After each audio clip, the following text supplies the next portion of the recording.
अब हम इस विषय में क्या ही कहें कि जब परमेश्वर हमारी ओर है तो हमारा विरोधी कौन हो सकता है? कोई खड़ा नहीं हो सकता। एक बार क्या हुआ, एलीशा का एक नौकर था, सर्वेंट था, वो बाहर निकल कर देखता है कि अरामी सेना ने घेर लिया है उनको चारों तरफ से। तो एलीशा प्रार्थना करते हैं, बोलते हैं कि इसकी आंखें खोल दे परमेश्वर ताकि ये देख पाए। और जैसे ही उस सेवक की आंखें खुलती है ना, वो देखता है एक्चुअल में वो नहीं घिरे हुए थे, अरामी सेना घिरी हुई थी। अग्नि में रथों और घोड़ों और जो तलवार लेकर स्वरदूत खड़े हुए थे उनकी रक्षा करने के लिए।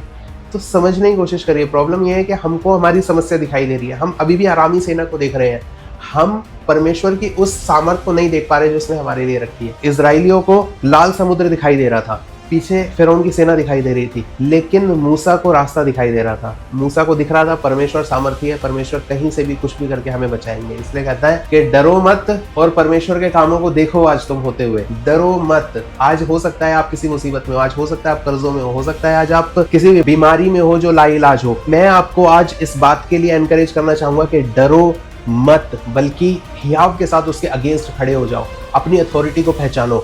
और अपनी अथॉरिटी के साथ जब हम उसको डांटेंगे ना, उस प्रॉब्लम को डांटेंगे, लिखा है इस पहाड़ को कह के उखड़ के जाके समुद्र में जा पड़। और जब हम ऐसा करेंगे तो परमेश्वर की सारी सामर्थ हमारे थ्रू होकर फ्लो करेगी और वो पहाड़ कितना भी बड़ा क्यों ना उसको जाना पड़ेगा।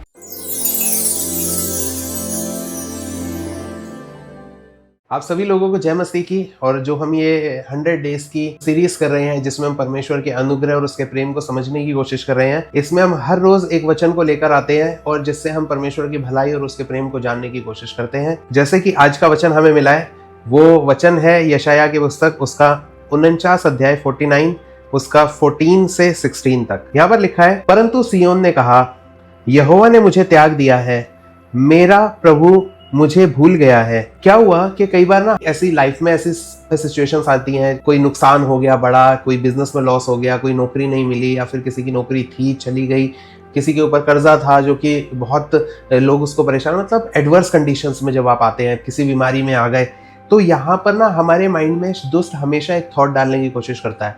वो क्या बोलता है कि देख परमेश्वर होता तो तेरे साथ ऐसा थोड़ी होता। और आसपास वाले लोग भी हमें इस बात के लिए ताने देने लग जाते हैं, कहते हैं ये देखना, यदि परमेश्वर तेरे साथ होता, तू हमेशा परमेश्वर परमेश्वर करता रहा, तूने हमेशा कहा कि देख मेरा परमेश्वर कितना अच्छा है, मेरा यीशु मसीह कितना अच्छा है, लेकिन तेरी आज ऐसी कंडीशन क्यों हुई है। आज इस बात को जान के रखिए कि शैतान जो हमारे भीतर परमेश्वर के उस वेरी नेचर को ना, जो उसका प्रेम करने वाला नेचर है, उसको खत्म करने की कोशिश करता है। वो हमेशा झूठ का गढ़ने वाला, झूठ को डालने वाला, झूठ को फैलाने वाला व्यक्ति है, जो कि हमेशा ऐसी ऐसी बातें हमारे भीतर लेकर आएगा जिससे हम परमेश्वर की जो रियल इमेज है ना, जो उसकी रियल पिक्चर है, जो कि वो एक्चुअल में है, वो हमारे जो मनों में डाली गई है उसको खराब करने की कोशिश करेगा। क्या होता है, अदन के बाग में क्या हुआ कि उसने हवा से कहा कि यदि तुम इस फल को खाओगे ना तो परमेश्वर से के तुल्य हो जाओगे। अभी वचन हमें क्या बताता था? वचन ने कहा था कि जब आदम को बनाया गया तो परमेश्वर ने उसे अपने स्वरूप और अपनी समानता में बनाया। वो ऑलरेडी परमेश्वर की समानता में बनाया गया था, उसे कुछ करना नहीं था अब उस समानता में आने के लिए, उसे बस इस बात को समझना था। लेकिन दुष्ट ने क्या किया कि तू ये करेगा तो तू उसके समान, उसके तुल्य हो जाएगा। ऐसे ही दुष्ट हमारे भीतर ना ऐसे ऐसे विचार लेकर आता है। इवन पौलुस भी कहता है कि जैसे हवा बहकाई गई ना, वैसे तुम मत बहकाए जाना। कि हम कई बार क्या होता है ना, हम उसके विचारों में आ जाते हैं, हम क्या कहते हैं फिर अपने मन में जब ये विचार आ जाते हैं, जब हम अपनी सारी एडवर्स कंडीशन को देखते हैं, कुछ अच्छा नहीं दिखाई दे रहा होता हमें, तो हम ये बात को बोलते हैं, यहोवा ने मुझे त्याग दिया, मेरा प्रभु मुझे भूल गया है। हो सकता है हम किसी सिचुएशन में आकर या किसी जब हमसे कोई गलती हो जाती है और गलती के बाद हमारे भीतर जब हमारे आसपास में कोई हमारी सिचुएशन खराब होती है, तब हम इसको कहते हैं कि देख तूने पाप किया था ना तो इसलिए तेरे साथ ये बुरा हुआ, देख तूने ऐसा किया था ना तो इसलिए ये श्राप तेरे ऊपर आया। ऐसे ही ये वचन भी बोल रहा है। ये सिय्योन क्या कहता है? सिय्योन यानी हम क्या बोलते हैं कि यहोवा ने मुझे त्याग दिया, मेरा परमेश्वर मुझे भूल गया। तो देखो परमेश्वर ने क्या आंसर किया है इसका। परमेश्वर कहते हैं कि उत्तर क्या आया इस बात से, लिखा है, क्या यह हो सकता है कि कोई माता अपने दूध पीते बच्चों को भूल जाए और अपने जन्माए हुए लड़के पर दया न करे? ये क्वेश्चन पूछते हैं कि क्या ऐसा हो सकता है।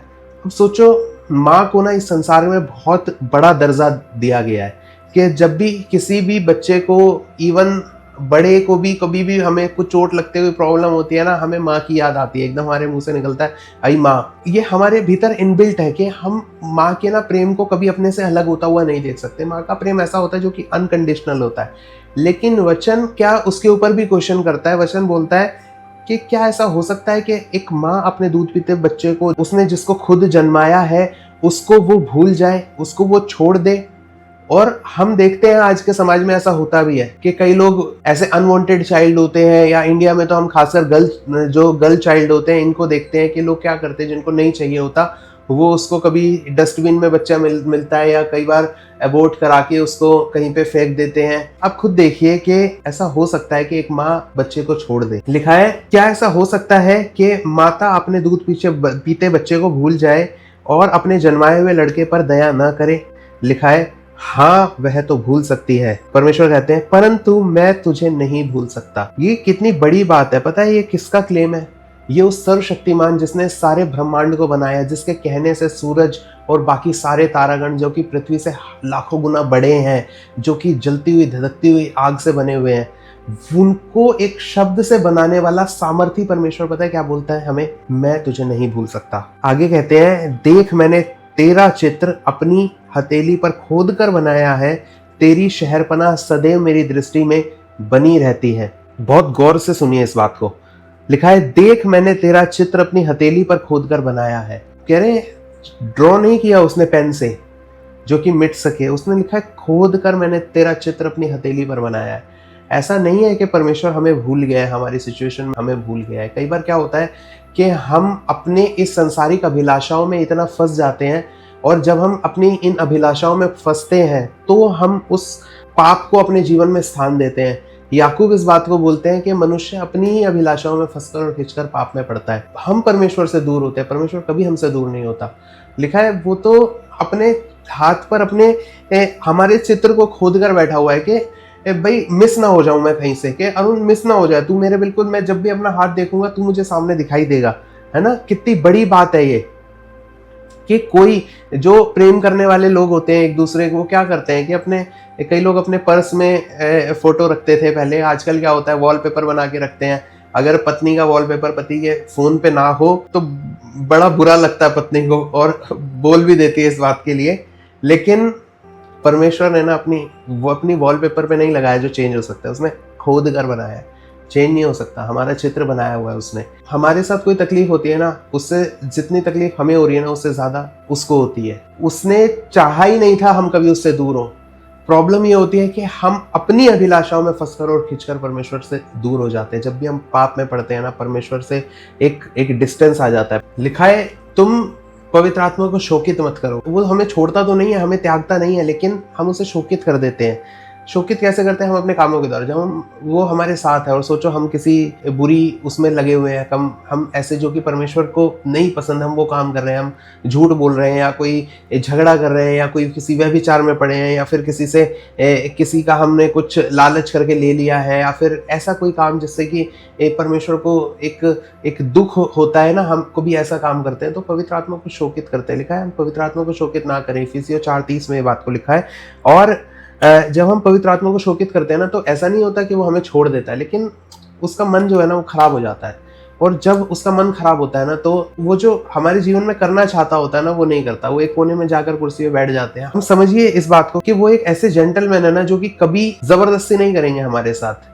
चोर जो होता है ना, चोर क्या करता है, चोर को बोलना नहीं पड़ता कि भाई तेरे को जो है आकर यहाँ पर परमिशन लेकर आना है। कभी आएगा चोर परमिशन लेकर? चोर हमेशा आता है घात करने के लिए, हत्या करने के लिए। लेकिन परमेश्वर ना कभी भी ऐसे नहीं आएंगे कि वो बिना परमिशन के आ गए। लिखा है मैं द्वार के बाहर खड़ा खटखटाता हूँ, यदि तू मेरा शब्द सुने तो द्वार खोलना। आज हम क्या करने की कोशिश कर रहे हैं? आज हम उसका शब्द सुनने की कोशिश कर रहे हैं। वो कह रहा है मैं भला हूं, मैं तुझे कभी नहीं छोड़ता, मैंने तेरा चित्र अपनी हथेली पर खोद कर बनाया है, और तेरी शहरपना, तेरी जो सुरक्षा है ना, उसे मैं सारा दिन ध्यान करता रहता हूँ कि मैं इसको सुरक्षित रखूं।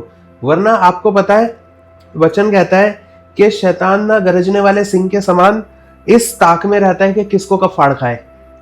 परमेश्वर की शहरपनाएं जो हमारे चारों तरफ जो है हमें घेरे रखती है। लिखा है तूने मुझे आगे पीछे से घेर रखा है, और परमेश्वर की जो शहरपना है ना, वो हमारे चारों तरफ रहती है, तब हम उस दुष्ट से बचाए जाते हैं। आप समझिए, जितना नुकसान अभी तक हमारा हो सकता था ना, वो नहीं हुआ है, क्योंकि परमेश्वर ने अपनी शहरपना को हमारे चारों तरफ, अपनी सुरक्षा को हमारे चारों तरफ दिया है। उसने हमारा चेहरा हमें अपनी हथेली पर खोद कर बनाया है, ताकि हम सारा दिन उसको याद रहे। लेकिन हम बदले में क्या दे सकते हैं? क्या हम ये बोले कि परमेश्वर तूने मुझे छोड़ दिया है? नहीं। यूसुफ के साथ इतना बुरा हुआ, लेकिन तो भी लिखा है वहां पर, क्योंकि परमेश्वर उसके साथ था। परमेश्वर उसके साथ था। उसको मौका मिला पाप करने का, दूर जाने का, लेकिन उसने उसको नहीं चुना, क्योंकि लिखा है परमेश्वर उसके साथ था। वो भी इस बात को जानता था कि परमेश्वर मेरे साथ है। क्या हम इस बात को जानते हैं परमेश्वर मेरे साथ है? जब यूसुफ गड्ढे में गिराया गया, जब यूसुफ को बेचा गया, जब यूसुफ को जेल में डाला गया, परमेश्वर उसके साथ था। यूसुफ इस बात को जानता था, परमेश्वर मेरे साथ है, जितनी भी एडवर्स कंडीशन क्यों ना हो। पौलुस जब जेल में थे, पौलुस और सिलास, तो बंधे हुए, बेड़ियों में बंधे हुए और गीत गा रहे थे। लिखा है वहां पर आराधना कर रहे थे। प्रेरितों के काम 16 अध्याय में पौलुस और सिलास आराधना कर रहे थे, और लिखा है एकाएक उनके बंधन खुल गए, और बड़ा जो है वो हुआ, और सब दरवाजे खुल गए, और सब कुछ जो एक आज़ादी सबको मिल गई, सब लोग भाग गए। लेकिन पौलुस वहां पर खड़े रहे, और जब दरोगा वहां पर आया, तो दरोगा ने उस भलाई को देखकर जो पौलुस ने उसके साथ की थी, परमेश्वर को एक्सेप्ट किया।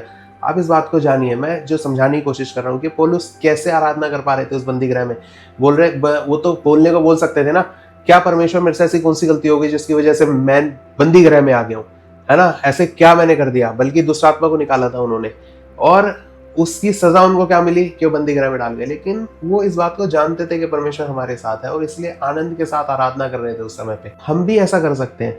ऐसा करने में कोई परेशानी नहीं होनी चाहिए हमें। जब हम प्रॉब्लम में आए, तो सबसे पहले जो हमारे मुंह से निकलना चाहिए वो धन्यवाद होना चाहिए, कि परमेश्वर हम धन्यवाद करते हैं कि तू हमारे साथ है, तू हमें कभी नहीं छोड़ता। जब कोई बुरा समाचार धर्मी जन तक पहुंचता है ना, तो वो परेशान नहीं होता, हम परेशान हो जाते हैं, क्योंकि हम नहीं जानते हमारे साथ कौन खड़ा है। बुरा समाचार क्या ही बिगाड़ लेगा हमारा, जब सोचो पूरी दुनिया का जो बनाने वाला है वो हमारे साथ है। लिखा है, अब हम इस विषय में क्या ही कहें कि जब परमेश्वर हमारी ओर है, तो हमारा विरोधी कौन हो सकता है? कोई खड़ा नहीं हो सकता।